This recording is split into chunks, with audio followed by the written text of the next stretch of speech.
Okay, good morning, everybody. Hopefully you can hear me. I'm just going to check with Mashek, who is looking at me, and I'm just going to make sure all's okay. I've got the thumbs up. Good. Hopefully you can hear me, and thank goodness technology is working. So for those of you that don't know me, I'm Robert. I'm one of the co-founders, and I head up strategy for the M&C Saatchi group of creative companies in South Africa. Joining me is Diana Springer, a colleague and longtime friend. I'll soon be handing over to Di to introduce herself, and she will be kicking off the presentation. And then you heard me talk about Mashek. Mashek is in the background here. Hopefully we don't hear from him because that means something's going wrong. But if you do, give us a moment while we fix something. I guess part of what I'm loving about sometimes these virtual meetings is it exposes our humanity, and whether it's my 2-year-old running past me with cookie dough or whether it's a spouse putting their head in. I think it brings about a different kind of connection. Hopefully it's something valuable that we take from this. So welcome, everybody. I hope this finds you well. I hope this finds you safe, and I hope it finds you still sane. I know asking you to join yet another virtual meeting with a voice talking to you from the screen is quite a thing, especially if you're a few weeks into lockdown and working from home. So we're going to keep it to about a 30-minute presentation, and we'll have a bit of a Q&A afterwards. We'll talk about how that will run when we get there. But if there are any questions that you want to ask or any thoughts that you have, please jot them down and we can chat about them later. And also we'd love to discuss them afterwards. I'd like to say welcome to our Africa network. Some of our affiliates from our regions on Africa are joining us, so welcome to you, as well as some of our friends and colleagues from the M&C Saatchi network around the world, so welcome. I guess just a bit of South Africa context. We're about 26 days into our extended lockdown and about another 9 to go before we lift some of those restrictions, and we're waiting to hear what that is going to look like. And I guess that kind of is a sentiment for everybody right now. What's going to happen? What does the future hold? And I guess, it's quite hard to navigate your way through, I guess, what is the biggest single global conversation that has ever taken place. There's a huge amount of discussion, debate, and lots of predicting about what the future holds for brands. Many of them are using words like unprecedented. I don't think I've heard that word used quite so many times in the last 3 weeks, or purporting these kind of big seismic shifts we're going to see. So lots of kind of big hyperbole. And I think what we believe is that we've got to strip away those layers, that complexity, that hype, and to understand what is actually most meaningful. And I guess for us, that's why brutal simplicity of thought is the vaccine that we need right now as marketers and communicators, to make sure that we focus on what really matters. So in preparing for this presentation, Di, myself, and all the other strategists within the group have been debating and throwing around what we believe would be relevant, interesting, and hopefully useful for you to hear from. So with that, I'm going to hand over to Di to say hi and to kick off the presentation.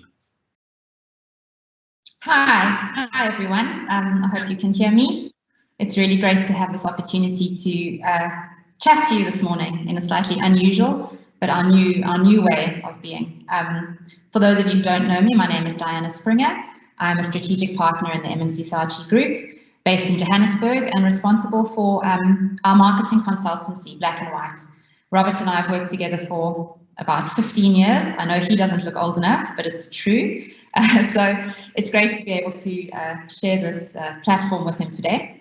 Hello to friends and colleagues, clients from around the world. It's really, really great to have you with us today. So 2020 2.0. It feels like we started this year in January with huge excitement and goals. Kids went back to school, we got on with work. And before we knew it, we kind of had to stop again. And our path has completely altered. So really it's about what next and how do we reboot and get back to 2020, our 2020 2.0. And I'm going to start in a slightly strange place today because I want to talk a bit about banana bread. Isn't it strange that banana bread has become somewhat of a mascot for the COVID-19 pandemic? And it was when I was sharing banana bread recipes with my family WhatsApp group and then sharing pictures of my endeavors to make perfect banana bread that I had this realization that actually this is a brilliant metaphor for the way that we are feeling and for the way that brands should be responding. There's something quite unique about banana bread. It's one of the most authentic types of cake. It's reliable. It has these incredibly strong memory paths associated with it. And it gives us probably more than any other kind of baked good, it gives us comfort. And it's in that I thought this metaphor was so powerful, because isn't that what we're all feeling right now? This desire for something that doesn't let us down. It's not flashy, but it certainly is very true to itself, incredibly authentic. And you're going to hear a lot about those themes as we talk today. So I'm sure that all of us as marketers and in the industry of communication have seen some very, very powerful insights and reports about how we're feeling right now, how consumer spending has changed, how media patterns have adjusted. So lots of powerful insight. But what we want to do today is actually shift a little and not talk about the right now, but really talk a bit about the future, about what is next and how do we navigate the future of marketing and the future of our brands. And I guess to that point, there's lots, I don't think anybody has the exact answer, but in looking at what we believe the response is going to be, we always say the best predictor of future behavior is past behavior. And I guess as human beings, we do have an unbelievable ability to pick up the pieces. What we did is that we actually worked with our colleagues at M&C Saatchi Intelligence. They're based in London and New York. And we looked at social media conversations over 3 recent pandemics as just one way to assess consumer response and what we can expect. And what's interesting, and you don't need to get into the details of the graphs, but you can probably see familiar ups and downs of what's happening there. And it's a familiar pattern. And what we see is kind of this initial kind of anxiety and fear. But as the pandemic moves through, as hopefully in this case, they find a vaccine and it starts to die out. And in fact, actually what we see, and it's interesting using the swine flu reference, is that it was a 3-month window period that people actually got quite annoyed with the conversation, showing that they wanted to move on, even joking about moving on around it. So you see kind of, I guess, a predictable kind of response from people. I think we all have felt this sense of first fear and anxiety of this unknown. Then there kind of sits in this crisis fatigue. I certainly know 3 weeks into working remotely, you kind of like, oh, can we just get back to normal? But we know that that normal isn't going to be how it was. There is going to be some adjustment. And that's what we want to focus on today. It's not about what now for brands, but what does this adjustment look like? And I guess what is next for brands? Over the last few years, we have been incredibly privileged to work with the UCT Institute of Strategic Marketing, involved in their deep dive research into the consumer landscape into South Africa. Very seminal research, and surely what we're all very familiar with in our local markets is that not all lockdowns are created equal. And in fact, different segments in South Africa will be experiencing the lockdown in very different ways. We have taken some broad segmentation in mind when looking at our presentation today, dividing our markets into 3 macro segments, what we call the survivors, leaning on the segmentation model from UCT. Then we've got our middle, our mass, our main markets, and then the top end. Recently, the top end report was published, and I hope that many of you were able to take part in that together with Makosha from our strategy group. So looking across these segments, we certainly know that the experiences of lockdown are going to be very different for different parts of our market. Just this week, I saw data that said that 60% of students in South Africa don't have access to technology. So while the top end kids might be now studying from home, having Zoom engagements with their teachers, what we know of the bottom end of our market is that experience is incredibly different. Our survivors will have lost income. More than ever, they're now dependent on the state, dependent on their communities, and dependent on family just to survive. They certainly aren't going to be sitting on their mobile phones all day using data, limited access to paid media, relying on free media environments. So really a lot of fear for now and for the future. Our middle income market, probably many of this market are still on the front line, still going to work We certainly know a large proportion of this segment is public sector, nurses and teachers, definitely a lot of call center agents, and a lot of people working in retail. So a huge adjustment in this market as well, loss of income, and maybe most significantly, loss of that side hustle, that extra, the gig economy that was letting this market really start to feel like they were making a little bit of progress. So really now, overwhelmingly, this incredible fear of falling back and my aspirations being put on hold. And then when it comes to the top end market, I suppose really in this top end, it's about my lifestyle has gone on lockdown. Family holidays have been cancelled. My small business entrepreneurship has really been put under threat. Huge concerns around investments, pension funds, the economy, the exchange rate, and the impact that has on our plans for our future. So really, what's very important to us as we go through this presentation today is that we bear in mind the different segments, and I'm going to challenge you as marketers to consider your audience as we go through this presentation. Survivors really more than ever needing support to survive. Our middle segments, this incredible fear of their aspirations being halted, being the huge barrier to progress. And for the top end, this feeling of our lifestyle has gone on lockdown.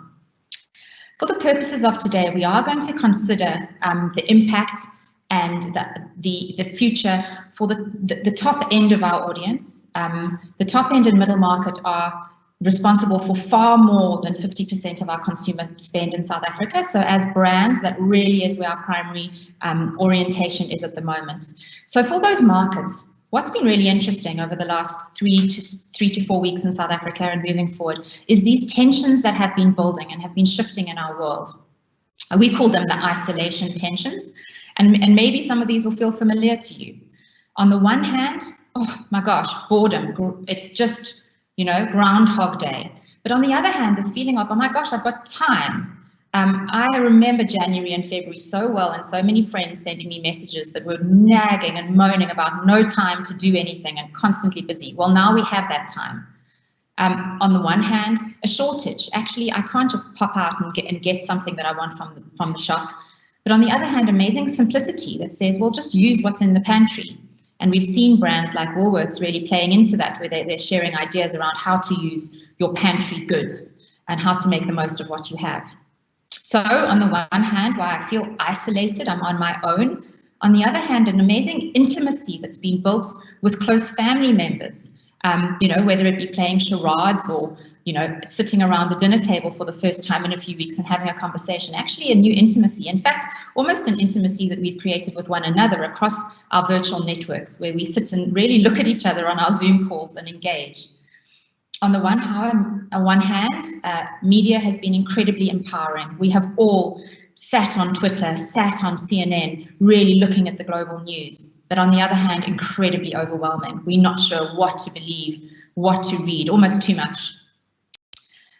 On the one hand, aren't we grateful that we can carry on working? Every day I'm grateful that I can continue to engage in a meaningful and stimulating conversation with my colleagues. But on the other hand, we have moved very swiftly into an always-on working environment where there isn't even traffic to give us a break from our work schedules.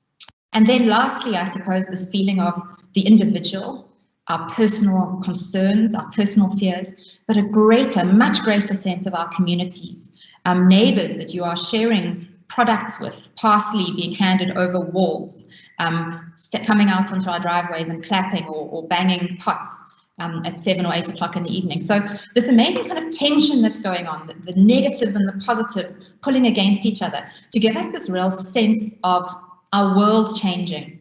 And so what we look at as we move forward is what does that mean about the way that consumers are going to respond as we come out of lockdown? And I think for us, before we start discussing how your brand's going to respond, it's important to understand this consumer response. And once we understand that, we can then layer in the role of our brand. So we're going to talk through what we believe are going to be 3 consumer responses to this COVID-19 pandemic. And the first one is this idea of release, this need for really visceral and heightened experience. But we know we're going to be entering into recessionary times in South Africa. So it's one that's going to be a little bit more constrained. But this idea of a release is nothing new. Many South Africans experienced this with the onset of democracy. It was termed a situation that occurs when a boundary or restriction has been removed, resulting in exuberance and an urgent need to experience or own all the good things in life. And this release phenomenon isn't something that's just happened locally. If we look at our lessons again, looking at SARS and in the regions that were affected by that, you saw significant increases in, I guess, release purchases or experiences. Fast food turnover up nearly 30%, or restaurant turnover, or what they termed pleasure retail. So you can see this need to go and experience something after this time of constraint. And we are predicting a confidence rebound. When we look back at previous pandemics or previous global issues or crises, we've seen that. Once the immediate threat lifts, luxury consumers will come back stronger in a backlash against the worry and anxiety that came through. It happened after World War II, it happened after 9/11, and the most recent recession. And the latest reports out of China are indicating something similar. So this is from McKinsey, talking about Chinese consumers are gradually regaining their confidence as the COVID-19 crisis subdues, suggesting the majority will resume higher levels of spending in some categories over the coming months. But interestingly, for those with a bit of disposable income, an interesting trend is this of revenge spending. After a month and a half of closure and restrictions, those who were previously trapped at home are celebrating their renewed freedom by visiting their favorite luxury shops and engaging in revenge spending. A strong attitudinal response that is almost defiant. And it's going to be interesting to see those consumers specifically in South Africa that do have some disposable income, where they're going to choose to spend it. But obviously, the South African context comes with a recessionary reality. We are going to enter recessionary times, and whilst there will be less disposable income, I think what's important is that people's needs and desires to release will still be there. So what are they going to spend it on? Where are they going to spend their time and their last bits of money that they have? And it's interesting, you just got to go onto Twitter at the moment and see what people are talking about, what they're going to do when lockdown is lifted, whether it's a picnic date after lockdown because they've been constrained and haven't been able to go and enjoy that kind of the long Sunday chill in Joburg, or lots of talk around fast food and really funny memes around that, or visiting art galleries, or specifically a lot of conversation around wardrobes. I guess a lot of people have done a Marie Kondo and cleared out, and now they're looking to stock it up again. So when we look at this release phenomenon, I think where we see people spending their time and their money is on experiences that are either ones that are symbolic, kind of signaling this freedom that I can now experience again. They probably will be on a smaller scale because of the limited budget, and maybe also because my slightly more cautionary lens I'm taking, and most definitely something that is shareable. Maybe not with lots of people physically, but certainly on my social channels. And at the end of each of these responses, we pose a question. And I think these are questions that we believe marketers and agencies should get together and discuss and debate and get to a very precise answer. And when we look at this need for release, the question that we pose is your brand ready, and does it understand how it will meet this immediate need for release? Whether it's my favorite fast food, I can't wait to get back into that kind of bite into that peri-peri Nando's, or updating my wardrobe or look. So what is Superblis going to do? What's its message going to be there? Or actually, I come out of this and I actually really want to take care of my finances a bit better in that immediate moment. So when I walk into a bank branch, what is the messaging that we can put forward that's going to capture this? I think the key thing, though, is that we are talking about a very limited time frame, and a very rare one, where brands will have the opportunity to connect in an incredibly powerful way. But if you want to do it, you're going to need to act very quickly.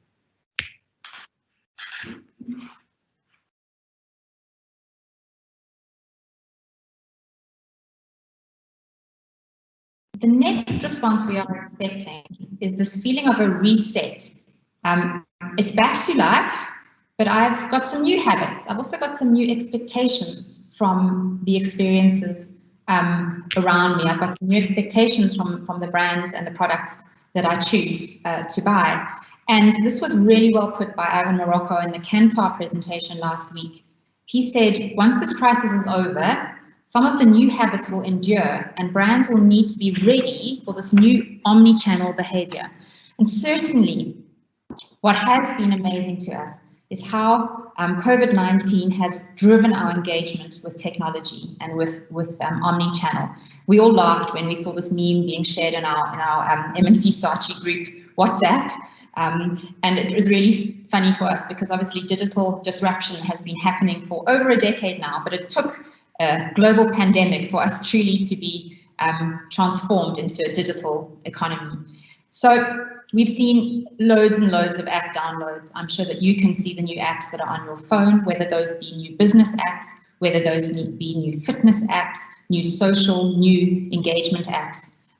We really are creating new habits. And I think Bruce Whitfield put this really well. He published an article last week and he said, perhaps the biggest gift that lockdown could offer is a chance to change routines and habits for good. So I suppose we need to start thinking about what new routines and what new habits will our consumers have developed over this time. There have been new ways of being and new ways of doing, new ways of shopping. For many consumers who previously weren't that keen on online shopping for many reasons, certainly now they've experienced it. Maybe they've come to realize that it's absolutely seamless, that it's safe, that it's easy. Kantar told us last week that more than a quarter of South Africans were already shopping online more often in that first week of lockdown. So that's phenomenal. Working, the way we work has transformed. Whereas previously we had the odd video call, the odd conference call. Now we are really, really familiar with the idea of sharing presentations through Zoom, through Teams, through Skype, whatever it might be. And certainly you're looking at the valuation of organizations like Zoom in the States. I saw that they are now worth $40 billion. So really, really significant shifts in the ways that we're working. And I'm sure that will endure. The way we hobby, now whether that be exercising, baking, engaging with cultural events and creativity, lots and lots of new ways of creating communities around our passions and our hobbies. And lastly, socializing. With two tweens in my household, I have seen how they have just grasped the idea of House Party. House Party was the second most downloaded social networking app in the App Store in March, previously even unheard of, and now suddenly on all of our phones and all of our devices, and everyone's wanting to have a house party every Friday evening with their friends. So what we've seen is incredibly shifts, and aren't we able to learn new things really quickly? And what we believe is going to be important around the experiences that our consumers are going to be looking for as we come out of lockdown is an increased expectation around convenience. I've now experienced same-day delivery. I order it and it arrives at my door, and I'm now expecting that as I move out of lockdown. Curated. This is around passion points. This is around what's incredibly relevant to me. So brands that are able to curate and give those kind of powerful recommendations and guidance will definitely come out winning. And lastly, community. These new communities that have formed around things that we're passionate about, around the things that we're wanting to do from a productivity point of view. I'm sure many of those will endure into the post-lockdown times. So the simple question that we want to pose here for you and your brand and your products is, will your brand experience be able to live up to these new expectations? So our expectations are being set by completely new virtual experiences, and how will the everyday experience of your brand live up to those for consumers as they move out of lockdown? The third response, and possibly here the most higher order, the most lofty of the three responses that we are predicting, is this idea of a reframe, a renewal, a reconsideration of some of your goals, some of our choices, and therefore our behaviors. And I'm going to use a quote from Arundhati Roy, the author of The God of Small Things. What she says is that historically pandemics have forced humans to break with the past and imagine their world anew. It is a portal, a gateway between one world and the next. And she goes on to invite us to consider what luggage we're going to take with us through that portal and what luggage we're going to leave behind. And certainly what we are seeing is a lot of commentary around how this might be a period revival. And if you look back at Renaissance and Baroque eras, in fact, the backdrop to those were great plagues. What that led to was periods of heightened empathy in culture and music and art, a greater awareness of those around us and a greater awareness of our time and place in the world. And I think that here there's something really powerful for us. In fact, I saw this quote 2 weeks ago that said, there is such a thing as society. And isn't that what we've proven to ourselves as we've come together on a global scale? And how we've all gone back to culture and creativity as a form of sustenance in these times where we are limited by our social engagement. And if you, for those of you who tuned in this weekend for the One World Together at Home concert, we certainly saw that. Looking to amazing artists around the world to give us a sense of togetherness, to give us a sense of sustenance. Certainly, I don't know if everyone is familiar with the Lockdown Collection, which has been 21 days of amazing local artworks in South Africa that were then auctioned off this weekend. Again, shows how we're looking for a sense of culture to pull us together. So really, what we do expect here is that post-pandemic priorities will shift. We think that values will continue to evolve to reflect a desire for optimization of self and the community, and people will reevaluate their relationship with consumption and brands. So the question is, how do we create meaning for these consumers in a time of reprioritizing? And we believe that brands will be most relevant and stay most relevant when, firstly, they have an incredibly clear purpose. And I think Nike continues to demonstrate their clarity of purpose as a brand that motivates you. And they've been able to respond really quickly to the circumstances. Another brand that comes to mind here is Discovery Medical Aid in particular, and their purpose has been so clear and they've responded in incredibly with incredible clarity and relevance to this pandemic. So a clear purpose and a clear role in people's lives is going to be fundamental. Secondly, not just experiences, but enriching experiences, experiences that elevate the audience and give them something back. We're all familiar with Today at Apple, brilliant series of engagements at the Apple stores around the world. And now recently this has shifted to Today at Home with Apple. These experiences that leave the audience with more than when they started.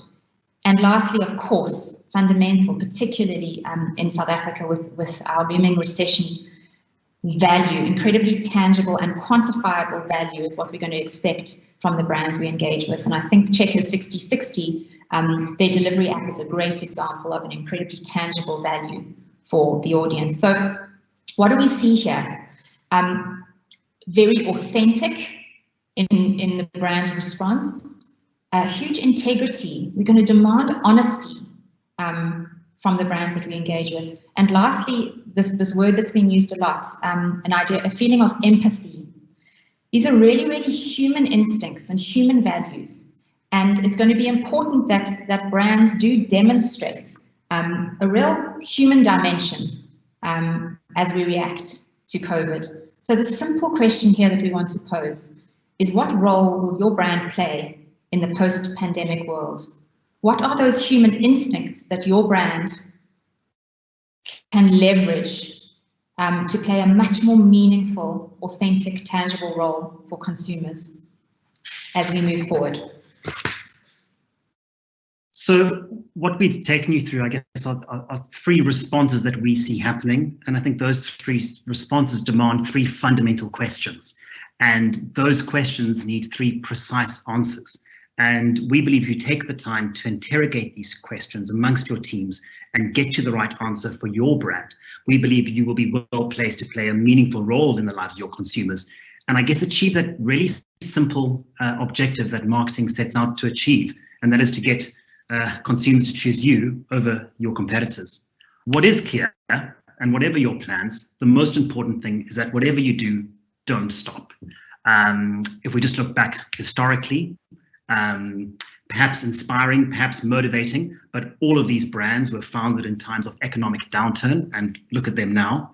Looking more recently, this is a Kantar Brand Z study that looked at the 2008 global recession, and what they found is that stronger brands actually recover 9 times faster.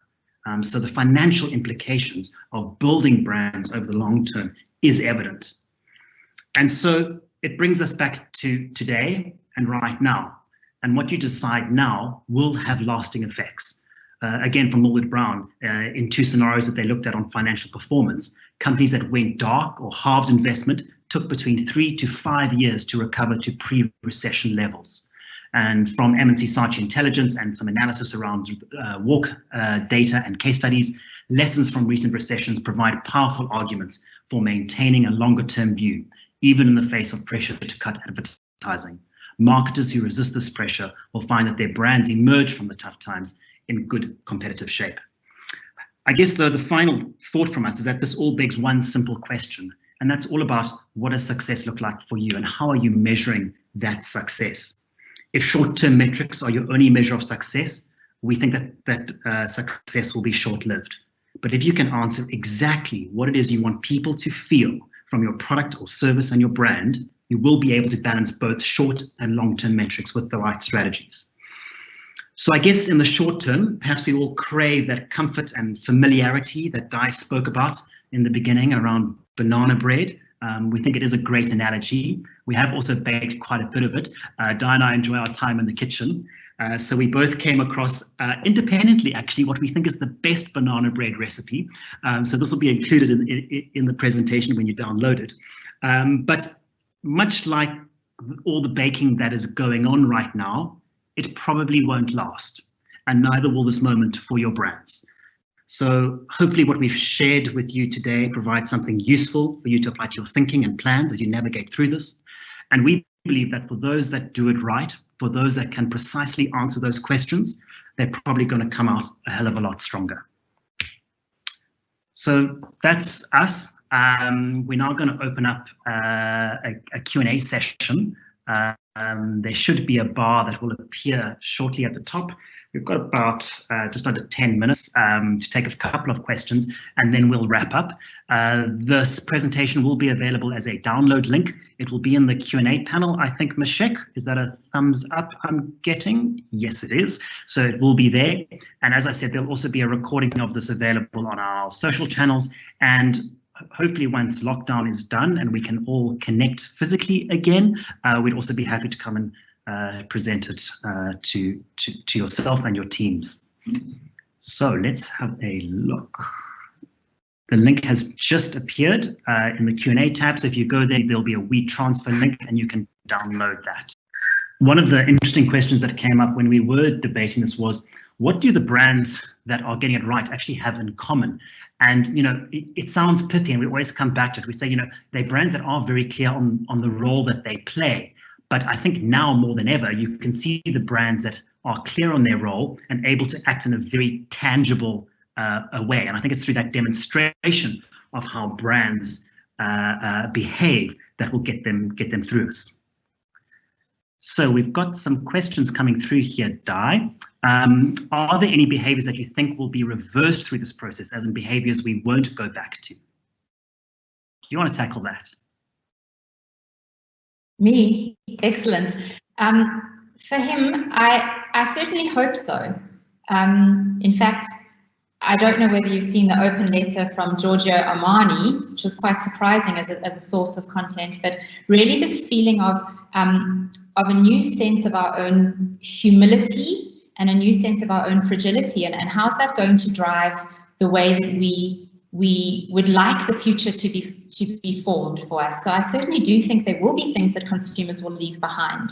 I do think that it's hard to say which brands, but I think brands that aren't really adding to me, that aren't giving me a little bit more than just the rational, are possibly brands that we might engage with a little bit less as we move forward.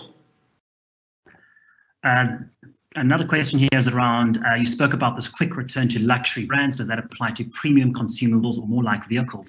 I actually think it applies specifically in the South African context, probably more to premium consumables. You know, when we talk luxury, I think sometimes we always default to kind of high-end luxury brands, but I think we must think about what are those luxury experiences that people crave. So if you take a brand like Sorbet, I actually predict they're going to do incredibly well when this is done, as people seek out that kind of that luxury of a bit of me time. That will take place. I think equally, you know, if you talk about premium cars, I think now would be an incredible time for car brands to be going out and telling richer, deeper stories about themselves, and try and kind of, I guess, build that equity for you to want to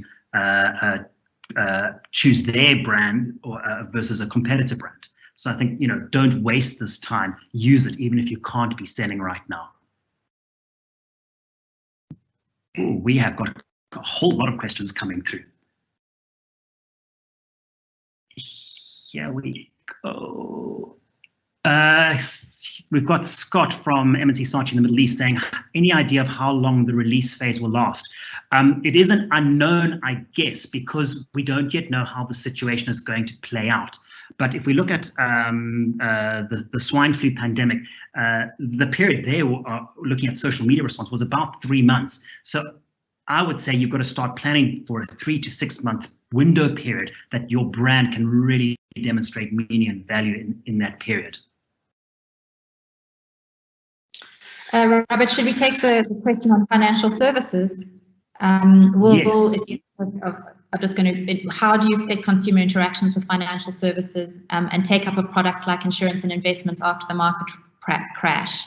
How do we expect that to shift? I think it's a really interesting question. I think certainly what we're finding is that consumers are seeking experiences right now or products right now that give them a sense of security and safety and stability. And I think that will have an impact on the way that we choose financial services products. I would like to hope that there is a greater sense of the need for saving if it's possible, because I think all of us have suddenly thought, gosh, you know, we're glad or we wish we had more to fall back on when things are this uncertain.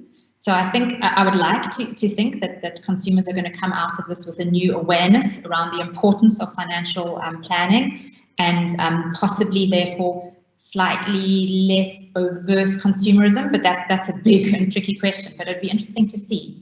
I do think that financial services brands are going to have an incredibly important role to play as we move forward from this experience.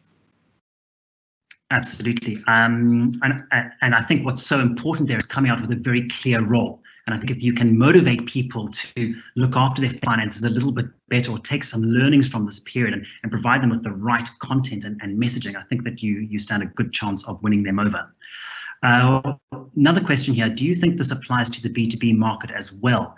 And absolutely, I think it does. I think there are two things that are important for any business, and especially medium to large scale businesses, is what is going to shine more than ever is how you treat your staff. Angela Ahrens, who was the previous CEO of Burberry and spearheaded that turnaround, she speaks about this idea of before you build a relationship with your consumer, you need to build one with your employees. And I think brands and businesses that really treat their employees well will be ones that will build equity. And I think that does count in the B2B space, because when your workforce returns, how are they going to return? Are they going to return inspired and motivated, or are they going to return uneasy or fearful? And so I think it does equally apply. And I think that we'd need to look at, more around the reset and the reframe in the B2B space to go, do we think that means in terms of the messaging and what people are wanting to hear from various sectors? We have so many questions coming through. We weren't expecting this onslaught. Let's take one here. What communication channels are a must for FMCG goods, bearing in mind that budgets have been cut?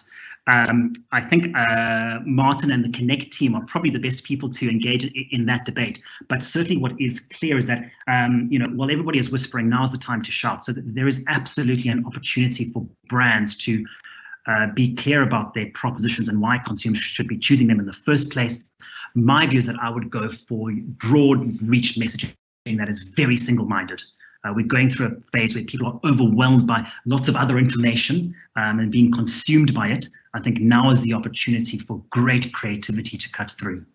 I've seen a really interesting question here around from Truda. How do you think travel behavior might get back on track? This is a really interesting question and so significant to the South African economy, the idea of travel and tourism. And I also think a really great intersection for brands that are destination-based or event-based or experience-based. Certainly, I do think that consumers are going to want to get back out there, but we're probably going to do that close to home and in a recreational space. I do think that local travel behavior will get back on track a bit faster, but it's unlikely that people will be doing big trips. I would like to direct you towards an article that was published in the Daily Maverick last week about this topic. It was excellent. So I think that for the tourism industry, the challenge is how do we really embrace local tourism? How do we really look at local recreational environments and local experiences and make the most of that for all of the communities to access local parks, outdoor spaces? Yeah. A really nice question from Seaway here. How do you think brands can show up meaningfully for survivors outside of a hand-down culture? A lot of banking brands struggle to connect with this segment pre-COVID. How should they do it now? And I think that, you know, what absolutely this pandemic has shown us is our common humanity. And I think often as marketers, even how we describe the lower end of the market, the survivor market, is in a paternalistic way. And I think what we've got to do is reinstate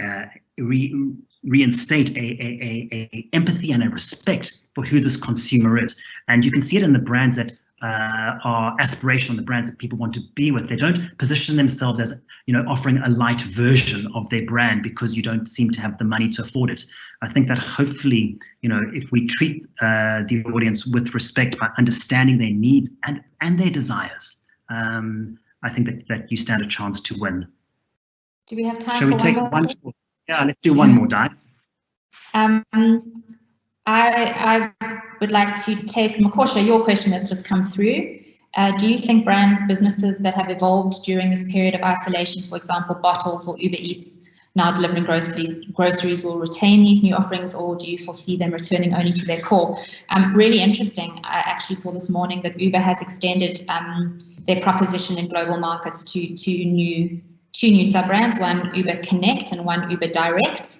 Both of these are delivery propositions. One is for families to deliver to one another, and one is for businesses to deliver essentials. So I think that what consumers are going to be thinking is the brands that were useful to them during this time, when I'm feeling anxious and scared and unsure, a brand that showed up to help me is a brand that I'm really going to continue to want to engage with. So I think there is an opportunity for brands to really extend themselves and to create new ways of intersecting and engaging with their audiences. So I think it's going to be really interesting to see if brands are able to continue to support the extensions that they've shown up over this time. So I would think, yes, probably they can continue to be more than just their core. That would be my hypothesis.